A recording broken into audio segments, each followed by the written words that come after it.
Welcome to media today. ముందుగా headlines చూద్దాం.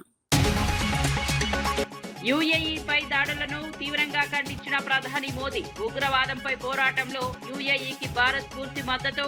ప్రపంచ శాంతికి దేశాల మధ్య సహకారం అవసరమని వ్యాఖ్య. యూఏఈ అధ్యక్షుడితో కీలక చర్చలు జరిపిన ప్రధాని.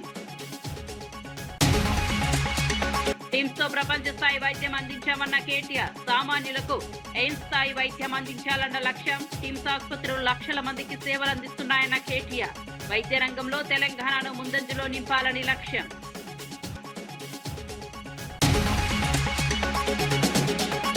త్వరలో కర్నూలులో హైకోర్టు బెంచ్ ఏర్పాటు అన్న లోకేష్. రాయలసీమ అభివృద్ధిపై ప్రత్యేక దృష్టి పెట్టిన ప్రభుత్వం. హైకోర్టు బెంచ్ తో ప్రజలకు చేరువ కానున్న న్యాయ సేవలు. రాష్ట్ర అభివృద్ధికి ప్రభుత్వం మహానిశలు శ్రమిస్తోందన్న లోకేష్. ధాన్యం కొనుగోలులో ప్రభుత్వ వైఫల్యమంటూ జీవన్ రెడ్డి ఫైర్. రైతులు ఇంకా కల్లాల వద్దే పడిగాపులు కాస్తున్నారని విమర్శ. కొనుగోలు ప్రక్రియలో పారదర్శకత తీసుకురావాలని సూచన. రైతుల సమస్యలపై వెంటనే స్పందించాలని ప్రభుత్వానికి డిమాండ్.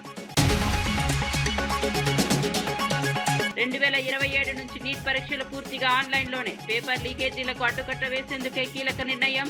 పరీక్షల్లో పారదర్శకత పెంచడమే ప్రభుత్వ లక్ష్యమన్న కేంద్రం. విద్యార్థుల భవిష్యత్తుతో రాజీ ఉండొద్దన్న ధర్మేంద్ర ప్రధాన్.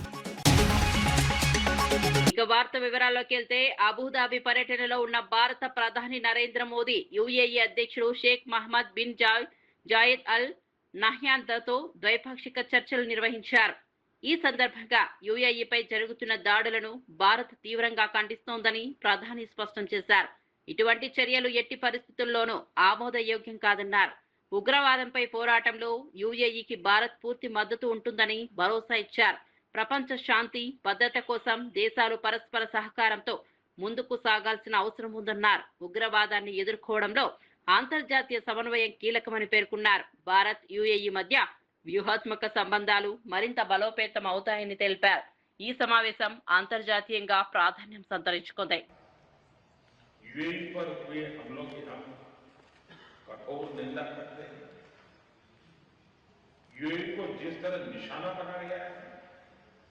ये किसी भी रूप में स्वीकार्य नहीं है। ब्रदर, इन कठिन परिस्थितियों में आपने जिस संयम, करेज और विजन का परिचय दिखाया है, यह बहुत ही सराहनीय है। राष्ट्रीय एकता, सुरक्षा और क्षेत्रीय अखंडता को बनाए रखने आपके नेतृत्व में उठाए गए कदमों का हम अभिनंदन करते हैं। कठिन समय यूएई में रहने वाले भारतीय समुदाय की चिंता करने और उनकी देखभाल की जिस प्रकार से आपने उनको अपने परिवार के सदस्यों पर संभाला है, मैं यूएई सरकार का, आपका, रॉयल फैमिली का हृदय से बहुत बहुत आभार व्यक्त करता हूं। తెలంగాణ మంత్రి కోమటిరెడ్డి వెంకటరెడ్డి మరోసారి తన మానవత్వాన్ని చాటుకున్నారు. కంటి చూపు కోల్పోతున్న ఓ పేద చిన్నారి కుటుంబం సహాయం కోసం మంత్రిని ఆశ్రయించగా ఆయన వెంటనే స్పందించారు. చిన్నారికి అవసరమైన వైద్య పరీక్షలు, మెరుగైన చికిత్స అందేలా చర్యలు తీసుకున్నారు. మంత్రి చొరవతో శస్త్రచికిత్స విజయవంతంగా పూర్తయి చిన్నారికి తిరిగి చూపు వచ్చింది. దీంతో ఆ కుటుంబంలో ఆనందం వెల్లివిరిసింది. ఆపదలో ఆదుకున్న మంత్రికి చిన్నారి తల్లిదండ్రులు కృతజ్ఞతలు తెలిపారు. సామాన్య ప్రజల సమస్యలపై స్పందించడం గొప్ప విషయమని పలువురు అభినందిస్తున్నారు. ఈ ఘటనపై సోషల్ మీడియాలో కూడా ప్రశంసలు వెల్లువెత్తుతున్నాయి. సార్ ఇమీడియట్ గా మాకు రెస్పాండ్ అయ్యి మా కుమారుడి చూపు కోల్పోయి చీకటిలో ఉన్న మా కుటుంబాన్ని మీరు దేవుళ్లాగొచ్చి మాకు వెలుతురునిచ్చారు సార్. అదేవిధంగా మేము చాలా ఏమీ తోచని పరిస్థితిలో ఉన్న టైంలో ఒక తండ్రిలా మా కష్టాన్ని అర్థం చేసుకొని మా బిడ్డ భవిష్యత్తు మీరు బంగారు బాట వేశారు సార్. చెప్పాలంటే మీలాంటి నాయకులు మాలాంటి పేదవాళ్ళ కోసమే పుట్టినట్టు నాకు అనిపిస్తుంది సార్. ఎందుకంటే నిజంగా ఈ టైంలో మాకు అండగా ఉండి, అందులో ఆ ఎల్బీ ప్రసాద్ హాస్పిటల్లో మాకు స్పెషల్ విఐపి ట్రీట్మెంట్ ఇప్పించేసి బాబు భవిష్యత్తుని కాపాడారు సార్. చోతిరెడ్డి జోడిస్తున్నాం మీకు. మీరు మీ కుటుంబం మా ఆయుష్ పోసుకుని కూడా మీరు మాలాంటి పేదల కోసం మీరు బ్రతకాలి సార్. మీలాంటి లీడర్స్ ఉండాలి సార్. ఎందుకు కాబట్టి కోమటిరెడ్డి ఫ్యామిలీ అని అంటేనే పేదోళ్ళ ఫ్యామిలీ. మీరు పేదోళ్ళ కోసం పుట్టారు సార్. మీ రుణం మేము ఎప్పటికీ తీర్చుకోలేము sir. So thank you so much sir. మీకు పాదాభివందనాలు తెలుసుకుంటున్నాను సార్. మా కుటుంబాన్ని భవిష్యత్తు ఇచ్చారు కాబట్టి thank you so much sir. Thank you. NEET పరీక్షల్లో జరుగుతున్న అక్రమాలను అరికట్టేందుకే కేంద్ర ప్రభుత్వం కీలక నిర్ణయం తీసుకుంది. 2027 నుంచి నీట్ పరీక్షలను పూర్తిగా ఆన్లైన్ విధానంలో నిర్వహిస్తామని కేంద్ర విద్యాశాఖ మంత్రి ధర్మేంద్ర ప్రధాన్ ప్రకటించారు. ఇటీవల జరిగిన పేపర్ లీకేజీ ఘటనల నేపథ్యంలో ఈ నిర్ణయం తీసుకున్నట్లు వెల్లడించారు. పరీక్షల్లో పారదర్శకత పెంచడం, అవకతవకలకు అడ్డుకట్ట వేయడం ప్రధాన లక్ష్యమని తెలిపారు. ఆధునిక సాంకేతిక వినియోగంతో పరీక్షల నిర్వహణ మరింత సమర్థవంతంగా ఉంటుందని చెప్పారు. విద్యార్థుల భవిష్యత్తు విషయంలో రాజీ పడబోమని స్పష్టం చేశారు. పరీక్షల భద్రతపై ప్రభుత్వం ప్రత్యేక దృష్టి పెట్టిందన్నారు. ఈ నిర్ణయంపై విద్యార్థులు, విద్యావేత్తలతో విస్తృత చర్చ జరుగుతోంది. सीबीआई गहरा तक जाएगी, किसी को इस बार बख्शा नहीं जाएगा. पिछले बार भी बख्शा नहीं गया था, लेकिन इस बार भी ये मैंने कहा ना, इसकी राधाकृष्ण कमेटी को पूरा लागू करने के बावजूद भी ये घटना हुई है. सीबीआई आपने देखा होगा, आप लोग ही छपाते हो, सीबीआई ने तुरंत कार्रवाई किया है. सीबीआई इसको तह तक जाएगी. मैं और एक विषय जो मेन विषय में कहना था, अगले साल से परीक्षा, इसकी जो मूल जड़ है OMR, अगले साल से नीट की परीक्षा कंप्यूटर बेस्ड टेस्ट से होगी. ముఖ్యమంత్రి చంద్రబాబుపై కేంద్ర రక్షణ శాఖ మంత్రి రాజ్నాథ్ సింగ్ ప్రశంసల వర్షం కురిపించారు. అంతర్జాతీయ స్థాయి విజన్, శాస్త్రీయ దృక్పథం కలిగిన నాయకుడు చంద్రబాబు అని కొనియాడారు. రాష్ట్రానికి భారీ ప్రాజెక్టులు రావడానికి ఆయన కృషే కారణమని పేర్కొన్నారు. అభివృద్ధి దిశగా ముందు చూపుతో పనిచేసే నాయకత్వం రాష్ట్రానికి ఎంతో అవసరమన్నారు.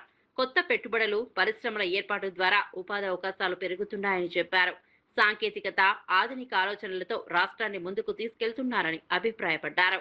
కేంద్ర రాష్ట్ర ప్రభుత్వాల సమన్వయం వల్ల మరిన్ని అభివృద్ధి కార్యక్రమాలు చేపట్టే అవకాశం ఉందన్నారు. काम करने का अवसर भी मुझे प्राप्त हुआ है.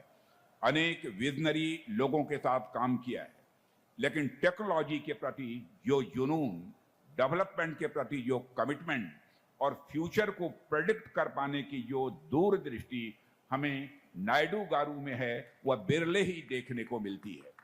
కొండాపూర్లో 650 కోట్ల పెట్టుబడితో 44 ఎకరాల్లో భారీ ఫుడ్ ఇండస్ట్రీ ఏర్పాటు కానుంది. ఈ ప్రాజెక్టుకు మంత్రులు శ్రీధర్ బాబు, దామోదర రాజనరసింహ భూమి పూజ నిర్వహించారు.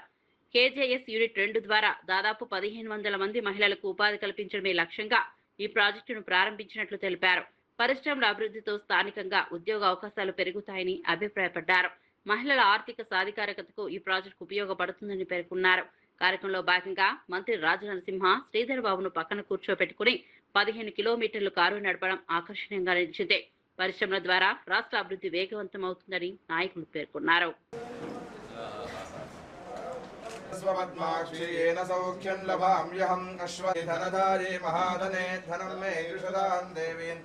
सर्वकामार्थ भवसि माता आयुष्मन्तं करोतु मां चन्द्राभाय संयुतः अग्नेय सर्वदेवानां धूपोऽयं प्रतिगुह्यता महालक्ष्मी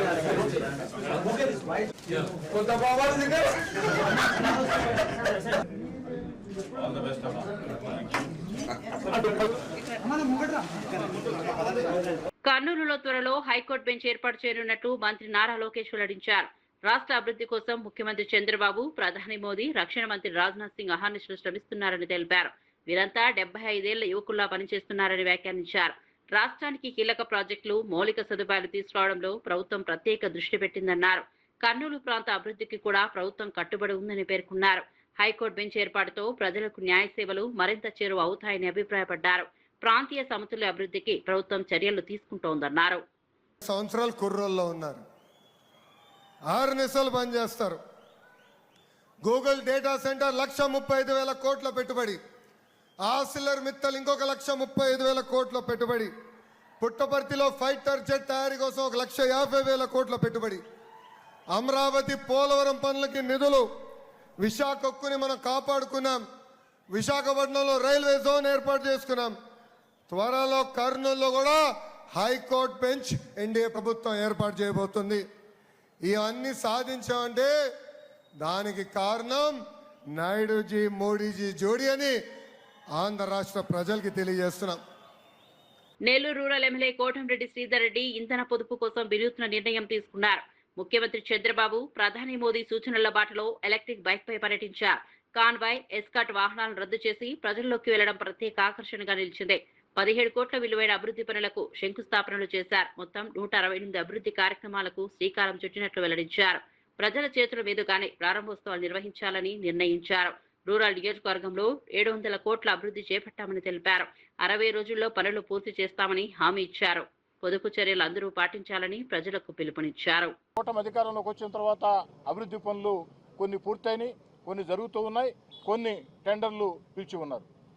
మరి ప్రతిసారి కూడా ఈ అభివృద్ధి పనుల విషయంలో ఎక్కడికక్కడ ప్రజలను భాగస్వాములు చేయాలని ఒకేసారి అన్ని చోట్ల శంకుస్థాపన కార్యక్రమాలు, స్థానిక ప్రజల్ని ఆ శంకుస్థాపనలకి ఆహ్వానించడం, అక్కడ ఉన్నటువంటి తెలుగుదేశం, జనసేన, బీజేపీ నాయకుల్ని ముఖ్య అతిథులుగా ఆహ్వానించడం, కొన్ని ప్రత్యేక కార్యక్రమాల్లో ఇతర పార్టీ నాయకులను సైతం అభివృద్ధి కార్యక్రమాల్లో భాగం చేయాలా, ఎన్నికల వేళ వరకే రాజకీయాలు, ఎన్నికలు లేని వేళ అభివృద్ధి పదంలో అందరూ చేతులు కలపాలా అన్న ఒక మంచి ఉద్దేశంతో నెల్లూరు రూరల్ నియోజకవర్గంలో ఒక మంచి సాంప్రదాయంగా కొనసాగుతూ ఉంది.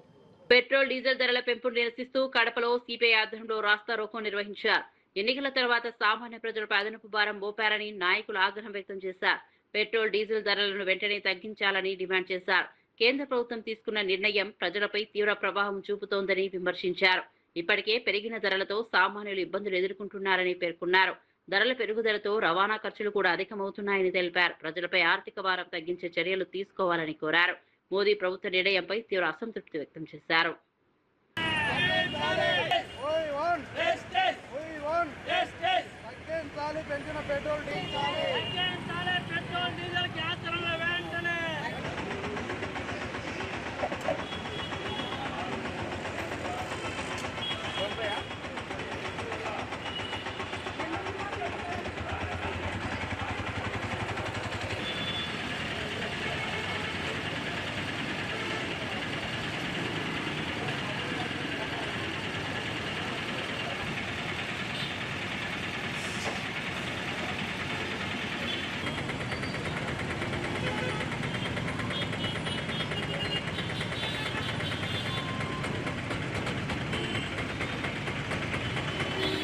ధాన్యం కొనుగోళ్ల విషయంలో కాంగ్రెస్ ప్రభుత్వం పూర్తిగా విఫలమైందని BRS general secretary Jeevan Reddy ఆరోపించారు. తూకం నుంచి రవాణా, అన్లోడింగ్ వరకు అధికార యంత్రాంగం నిర్లక్ష్యం వహిస్తోందని విమర్శించారు. అధికారులపై చర్యలు తీసుకుంటామని సీఎం రేవంత్ రెడ్డి చెప్పినా ఇప్పటి వరకు ఎంతమందిపై చర్యలు తీసుకున్నారని ప్రశ్నించారు. వానాకాలం సీజన్ ప్రారంభమైన రైతులు ఇంకా కల్లాల వద్దే పడికాపులు కాస్తున్నారని అన్నారు. రైతుల సమస్యలపై ప్రభుత్వం తక్షణమే స్పందించాలని డిమాండ్ చేశారు. కొనుగోలు ప్రక్రియలో పారదర్శకత తీసుకురావాలని సూచించారు. రైతుల కష్టాలను గుర్తించి చర్యలు చేపట్టాలని కోరారు. ఇప్పుడు ఇదే జగిత్యాల వ్యవసాయ మార్కెట్లో ఉన్నటువంటి ఒక జగిత్యాల మున్సిపాలిటీకి చెందిన integrated veg, non veg market ఏదైతే ఉందో 3 గోదాముల్లో అది మీ అందరి యొక్క సహకారంతో మేము విజిట్ చేసినాం. అది ఏదైతే మొత్తం దాన్ని వెలుగులోకి తీసుకొచ్చినాం. How it is being used by the private contractor and cement storage, steel storage ఎట్లుందని చెప్పని. మరి కలెక్టర్ ఇప్పటికి 6 మాసాలు గడిచిందే, స్పందన లేదు. ఆ ప్రైవేట్ కాంట్రాక్టర్ ఎవడైతే గోదాం ఉపయోగిస్తున్నాడో అది అట్లా ఉన్నది. అంటే నువ్వు ప్రైవేట్ కాంట్రాక్టర్ను ఫెసిలిటేట్ చేయటానికి ఆయన ప్రైవేట్ గోదాం సిమెంట్, స్టీల్ స్టోరేజ్ చేసుకోవడానికి కొరకు ఏదైతుందో నువ్వు రైతులను ఏదైతుందో పడిగాపులు కాపిస్తున్నావు. జిల్లా కలెక్టర్ ఇదే నా బాధ్యత అంటూ నువ్వు ప్రైవేట్ కాంట్రాక్టర్ ముందు ఏదైతే దాన్ని you take possession of it. నువ్వు దాన్ని మొక్కజొన్న స్టోరేజ్ చేస్తావా, వరి స్టోరేజ్ చేస్తావా, దాన్ని ఏ విధంగా వినియోగిస్తావు? అది మంత్రి గారు కూడా చూసిండు. అక్కడనే జిల్లా మంత్రి అడ్లు లక్ష్మణ్ గారు కూడా మార్కెట్ విజిట్ చేసేవాడు బహుశా చూసి ఉంటాడు. మరి ఆయన దృష్టి ఆయన ఏంటో మాకు ఎందుకు చర్యలు తీసుకోవడం కనబడటం లేదని చెప్పంటాను నేను. వీళ్ళ జిల్లాలో రైతాంగం ఎదుర్కొంటున్నట్టు ఒక సమస్యకు కేవలం పాలనా అధికార యంత్రాంగమే బాధ్యులు అని చెప్పంటున్నా. నేను మొన్న రేవంత్ రెడ్డి గారు టెలికాన్ఫరెన్స్, వీడియో కాన్ఫరెన్స్ రివ్యూ చేసింది కలెక్టర్లతో. ఎవరు అలసత్వం, ఎవరు విధుల నిర్వహణ లోపల ఏదైతుందో నిర్లక్ష్యం చేస్తే నేను చర్యలు తీసుకుంటా అని చెప్పని ఎంతమంది అధికారులు చర్యలు తీసుకుందా ఈ ప్రభుత్వం? ఎంతమంది అధికారులు చర్యలు తీసుకుందని చెప్పంటూ నేను జగిత్యాల జిల్లాలో ట్రాన్స్పోర్టేషన్ హైదరాబాద్ ప్రజలకు ప్రపంచ స్థాయి వైద్యం అందించాలనే లక్ష్యంతో బీఆర్ఎస్ హయాంలో టిమ్స్ ఆసుపత్రులను ఏర్పాటు చేశామని బీఆర్ఎస్ వర్కింగ్ ప్రెసిడెంట్ కేటీఆర్ తెలిపారు. గతంలో గాంధీ, ఉస్మానియా వంటి ప్రభుత్వ ఆసుపత్రులే ప్రధాన ఆధారంగా ఉండేవని గుర్తు చేశారు. సామాన్య ప్రజలకు కూడా ఎయిమ్స్ స్థాయి వైద్యం అందించాలనే ఆలోచనతో కేసీఆర్ టిమ్స్ ను రూపకల్పన చేశారని వెల్లడించారు. అత్యాధునిక సాంకేతికత, అంతర్జాతీయ ప్రమాణాలతో ఈ ఆసుపత్రులను నిర్మించామని తెలిపారు. మెరుగైన ఆరోగ్య సేవలను ప్రజలకు అందుబాటులోకి తీసుకురావడమే ప్రభుత్వ లక్ష్యమన్నారు. వైద్య రంగంలో తెలంగాణను దేశంలో ముందంజలో నిలపాలని ప్రయత్నించామని పేర్కొన్నారు. టిమ్స్ ఆసుపత్రులు లక్షలాది మందికి సేవలు అందిస్తున్నాయని వివరించారు. యజ్ఞానికి ఆనాటి ప్రభుత్వం శ్రీకారం చుట్టడం జరిగింది. ఏప్రిల్ 22, 2022 నాడు ఇదే సనత్ నగర్ లో మరి పెద్దలు తలసాని శ్రీనివాస్ యాదవ్ గారు, కేసీఆర్ గారు, అట్లాగే ఆనాటి ఆరోగ్య శాఖ మంత్రిగా హరీష్ రావు గారు అందరూ కూడా వచ్చి ఇక్కడ శంకుస్థాపన చేయడం జరిగింది. ఒక సనత్ నగర్ లోనే కాదు, హైదరాబాద్ చుట్టూ 4 దిక్కుల ఈస్ట్, వెస్ట్, నార్త్, సౌత్ 4 వైపులా ప్రజలకి మరి వైద్య సేవలు అందుబాటులో ఉండాలి అని చెప్పి టిమ్స్ అనే బ్రాండ్ కింద బ్రహ్మాండమైన ఈ కార్యక్రమానికి కేసీఆర్ గారు శ్రీకారం చుట్టినారు. 65 ఏళ్లు స్వాతంత్రం వచ్చిన తర్వాత 3 దవాఖానాలు హైదరాబాద్ లో, గాంధీ, నిమ్స్, ఉస్మానియా. కానీ కేసీఆర్ గారు కేవలం తన ప్రభుత్వం 9.5 ఏళ్లుంటే అందులో జిల్లాకు ఒక మెడికల్ కాలేజ్ కట్టారు. ప్రతి జిల్లాలో సూపర్ స్పెషాలిటీ హాస్పిటల్ 500 పడకలతో ఆసుపత్రి నిర్మాణం చేశారు. హైదరాబాద్ లో కూడా మరి 4 టిమ్స్ హాస్పిటళ్లు మంజూరు చేసిన ఘనత కూడా కేసీఆర్ గారికి దక్కుతుంది. ఇవాళ చాలా సంతోషంగా ఉంది. ఈ టిమ్స్ సనత్ నగర్ ఓపీ సేవలు ప్రారంభమైనాయంటే మా సూపరింటెండెంట్ గారిని అడిగి మరి మేము కూడా చూస్తాము ఎట్లా జరుగుతా ఉంది. ఇది మా నాయకుడి విజన్, మా నాయకుడి కళ.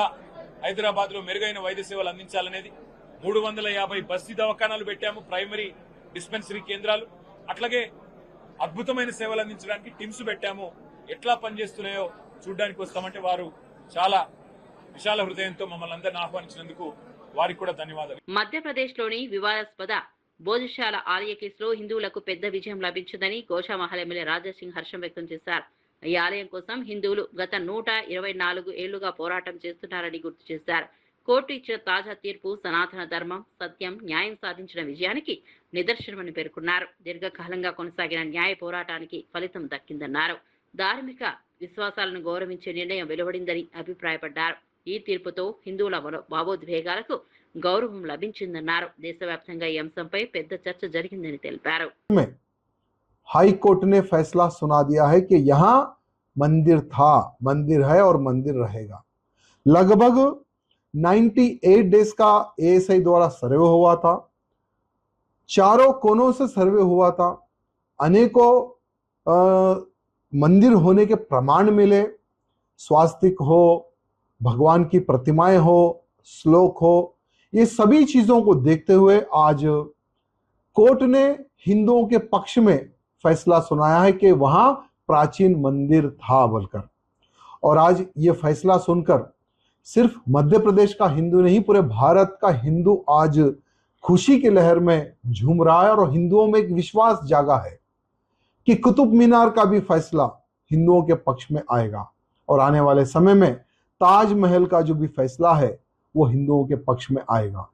ऐसे अनेकों जो फैसले हैं, यानी मुगलों के काल में हो या निजाम के काल में हो, जो हमारे हिंदू मठ मंदिरों को तोड़कर इन लोगों ने मस्जिदें बनाई थी, इन लोगों ने जो लैंड जिहाद किया गया था, वो सभी के सभी जो केसेस आज जो कोर्टों में कई वर्षों से जो चल रहे हैं, सभी के सभी केसेस हिंदुओं के पक्ष में आएंगे. ये एक विश्वास हिंदुओं में बढ़ रहा है. आज ये हिंदुओं के लिए एक बहुत बड़ा फैसला आया है, क्योंकि भोजशाला का जो इश्यू था, लगभग 124 सालों से मंदिर होने के प्रमाण के लिए हिंदू समाज लड़ रहा था, तो आज हिंदुओं की विजय हुई है. मैं हमारे विष्णु शंकर जैन जी को भी बहुत बहुत धन्यवाद प्रकट करता हूं, क्योंकि यहाँ जो केस हमारे विष्णु शंकर जैन जी ने लड़ा है और हिंदुओं के समर्थन में उन्होंने विजय दिलाई है। हमारे विष्णु शंकर जी जैन को भी मैं बधाई देना चाहता हूं और धन्यवाद प्रकट करता हूं। తెలంగాణలో పీసీసీ అధ్యక్షుడు మహేష్ కుమార్ గౌడ్ ఎఫ్ఐఆర్ ప్రక్రియపై కీలక వ్యాఖ్యలు చేశారు. పశ్చిమ బెంగాల్ రాజకీయ సమీకరణాలు. తెలంగాణ పీసీసీ అధ్యక్షుడు మహేష్ కుమార్ గౌడ్ ఎస్ఐఆర్ ప్రక్రియలపై కీలక వ్యాఖ్యలు చేశారు. పశ్చిమ బెంగాల్ రాజకీయ సమీకరణాలు ఎస్ఐఆర్ ప్రక్రియ వల్లే మారాయని ఆరోపించారు. మంత్రి పొన్నం ప్రభాకర్ తో కలిసి రాష్ట్ర ప్రధాన ఎన్నికల అధికారి సుదర్శన్ రెడ్డికి వినతిపత్రం అందజేశారు. ఎస్ఐఆర్ ను తొందరపాటుగా నిర్వహించాల్సిన అవసరం లేదని పేర్కొన్నారు. ఏడాదిన్నర కాలంలో దశల వారీగా అమలు చేయాలని సూచించారు. జనగణన ప్రక్రియతో పాటు ఎస్ఐఆర్ నిర్వహిస్తే సిబ్బందిపై ఒత్తిడి పెరుగుతుందని ఆందోళన వ్యక్తం చేశారు. పారదర్శకంగా నిక్షిప్తపాతంగా ప్రక్రియను చేపట్టాలని కోరారు. జరగకూడదని ఇవాళ కమిషన్ ని వారికి మెమోరాండం ఇచ్చి వారి ద్వారా కేంద్రానికి పంపే విధంగా మేము కొన్ని విన్నపాలు చేశాం. ఈ ఎస్ఐఆర్ ప్రక్రియ తొందరపాటుగా 2-3 నెలల్లో చేస్తే అది అనర్థాలకు దారితీసే అవకాశం ఉంది. కాబట్టి దాదాపు సంవత్సరంన్నర పాటు ఎస్ఐఆర్ ప్రక్రియ జరగాలని కోరడం జరిగింది. ఎన్నికల్లో కొంత ఉద్దేశపూర్వక ఓటర్ ఎవరిదైనా ఓటు తొలగిస్తే వారికి తిరిగి అప్పీల్ చేసుకునే అవకాశం 3 నెలలకు పొడిగించాల్సిందిగా కూడా మేము ఎలక్షన్ కమిషన్ విజ్ఞప్తి చేసినాం. కనీసం 3 సార్లు ప్రత్యక్షంగా ఇంటికి వెళ్లి వెరిఫికేషన్ చేసి తర్వాతనే రిపోర్ట్ ఇస్తే బాగుంటుందనేటువంటి విజ్ఞప్తి కూడా చేయడం జరిగింది. ఎక్కడ కూడా వారికి విఘాతం కలగకుండా ఎస్ఐఆర్ జరగాలి. ఆ విషయంలో తగు జాగ్రత్త. ఖమ్మం జిల్లా కేంద్రంలో తెలంగాణ వర్కింగ్ జర్నలిస్ట్ ఫెడరేషన్ వ్యవస్థాపక అధ్యక్షులు మావిడి సోమయ్య దంపతుల 39వ వివాహ వార్షికోత్సవ వేడుకలకు ఫెడరేషన్ సభ్యులు ఘనంగా నిర్వహించారు. కేక్ కట్ చేసి సభ్యులకు మిఠాయిలు పంచుతూ ఆనందోత్సవాల మధ్య కార్యక్రమం సాగింది. ఈ సందర్భంగా జిల్లా అధ్యక్షుడు నానబాల రామకృష్ణ, ప్రధాన కార్యదర్శి అర్వపల్లి నగేష్ మాట్లాడుతూ TWJF యూనియన్ ను 2010లో స్థాపించిన మావిడి సోమయ్య అప్పటి నుంచి కుటుంబంతో పాటు యూనియన్ బాధ్యతలను సమతుల్యం చేస్తూ ముందుకు తీసుకెళ్తున్నారని చెప్పారు. తెలంగాణలోని 33 జిల్లాల్లో సభ్యులను కుటుంబ సభ్యుల్లా భావిస్తూ ఎటువంటి అవకతవకలకు తావు లేకుండా నిక్షిప్తపాతంగా యూనియన్ ను నడిపిస్తున్నారని కొనియాడారు. మెమోరాండం ఇచ్చి వారి ద్వారా కేంద్రానికి పంపే విధంగా మేము కొన్ని విన్నపాలు చేశాం. ఈ ఎస్ఐఆర్ ప్రక్రియ తొందరపాటుగా 2-3 నెలల్లో చేస్తే అది అనర్థాలకు దారితీసే అవకాశం ఉంది. కాబట్టి దాదాపు సంవత్సరంన్నర పాటు ఎస్ఐఆర్ ప్రక్రియ జరగాలని కోరడం జరిగింది. ఎన్నికల్లో కొంత ఉద్దేశపూర్వక ఓటర్ ఎవరిదైనా ఓటు తొలగిస్తే వారికి తిరిగి అప్పీల్ చేసుకునే అవకాశం 3 నెలలకు పొడిగించాల్సిందిగా కూడా మేము ఎలక్షన్ కమిషన్ విజ్ఞప్తి చేసినాం. కనీసం 3 సార్లు ప్రత్యక్షంగా ఇంటికి వెళ్లి వెరిఫికేషన్ చేసి తర్వాతనే రిపోర్ట్ ఇస్తే బాగుంటుందనేటువంటి విజ్ఞప్తి కూడా చేయడం జరిగింది. ఎక్కడ కూడా వారికి విఘాతం కలగకుండా ఎస్ఐఆర్ జరగాలి. ఆ విషయంలో తగు జాగ్రత్తలు తీసుకోవాల్సిందిగా కూడా వీరికి చెప్పడం జరిగింది. బులెటిన్ ముగించే ముందు హెడ్లైన్స్ మరోసారి చూద్దాం. యుఏఈపై దాడులను తీవ్రంగా ఖండించిన ప్రధాని మోదీ. ఉగ్రవాదంపై పోరాటంలో యుఏఈకి భారత్ పూర్తి మద్దతు. ప్రపంచ శాంతికి దేశాల మధ్య సహకారం అవసరమని వ్యాఖ్య. యుఏఈ అధ్యక్షుడితో కీలక చర్చలు జరిపిన ప్రధాని. టిమ్స్ తో ప్రపంచ స్థాయి వైద్యం అందించామన్న కేటీఆర్. సామాన్యులకు ఎయిమ్స్ స్థాయి వైద్యం అందించాలన్న లక్ష్యం. టిమ్స్ ఆసుపత్రులు లక్షల మందికి సేవలు అందిస్తున్నాయన్న కేటీఆర్. వైద్య రంగంలో తెలంగాణను ముందంజలో నింపాలని లక్ష్యం.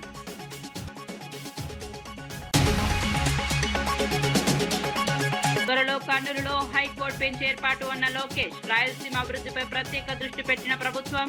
హైకోర్టు బెంచ్ తో ప్రజలకు చేరువ కానున్న న్యాయ సేవలు. రాష్ట్ర అభివృద్ధికి ప్రభుత్వం మహానిశలు శ్రమిస్తోందన్న లోకేష్. ధాన్యం కొనుగోలులో ప్రభుత్వ వైఫల్యమంటూ జీవన్ రెడ్డి ఫైర్. రైతులు ఇంకా కల్లాల వద్దే పడిగాపులు కాస్తున్నారని విమర్శ. కొనుగోలు ప్రక్రియలో పారదర్శకత తీసుకురావాలని సూచన. రైతుల సమస్యలపై వెంటనే స్పందించాలని ప్రభుత్వానికి డిమాండ్. 2027 నుంచి నీట్ పరీక్షలు పూర్తిగా ఆన్లైన్లోనే. పేపర్ లీకేజీలకు అడ్డుకట్ట వేసేందుకే కీలక నిర్ణయం. పరీక్షల్లో పారదర్శకత పెంచడమే ప్రభుత్వ లక్ష్యమన్న కేంద్రం. విద్యార్థుల భవిష్యత్తుతో రాజీ ఉండొద్దన్న ధర్మేంద్ర ప్రధాన్. మరిన్ని అప్డేట్స్ కోసం చూస్తూనే ఉండండి